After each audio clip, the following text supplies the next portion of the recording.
ஒரு ஒர்க்கை நீங்கள் தனி ஆளாக நின்று பண்ணுறீங்க, அப்போ அதை எப்படி சொல்கிறது? ரெண்டாவது, ஒரு விஷயத்தை நீங்கள் உங்களுக்குன்னு மட்டும் வச்சுக்கிட்டீங்க, யார் கூடயும் ஷேர் பண்ணலை, இதை எப்படி சொல்கிறது? இந்த ரெண்டுக்கும் இங்கிலீஷில் நம்ம யூஸ் பண்ண போகிறது ரிஃப்ளெக்சிவ் ப்ரொனவுன்ஸ், அது கூட all by and all to அப்படிங்கிற வேர்ட் குரூப்ஸ்.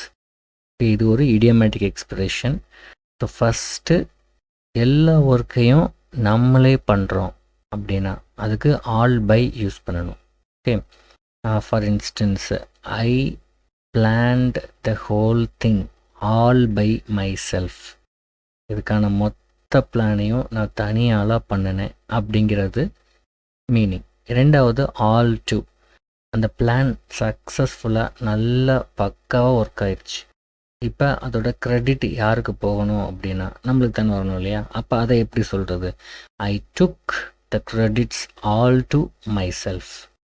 Okay, right.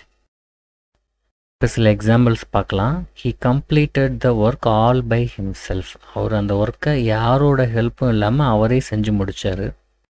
ரெண்டாவது, she took the blame all to her self. அந்த ஒர்க்கில் ஏற்பட்ட பிரச்சனைகளால் வந்த பிளேம்ஸை யாருக்கும் கொடுக்காம அவங்களே எடுத்துக்கிட்டாங்க. Okay, the plan the celebration all by themselves. யாரோட ஹெல்ப்பும் இல்லாமல், யாரையும் கலந்துக்காமல் அவங்க அந்த செலிப்ரேஷனுக்கான பிளானை அவங்களே பண்ணாங்க. We booked the entire coach all to our cells.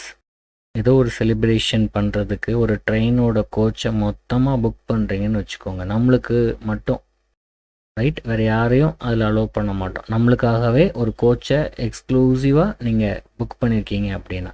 Okay, we booked the entire coach all to our cells.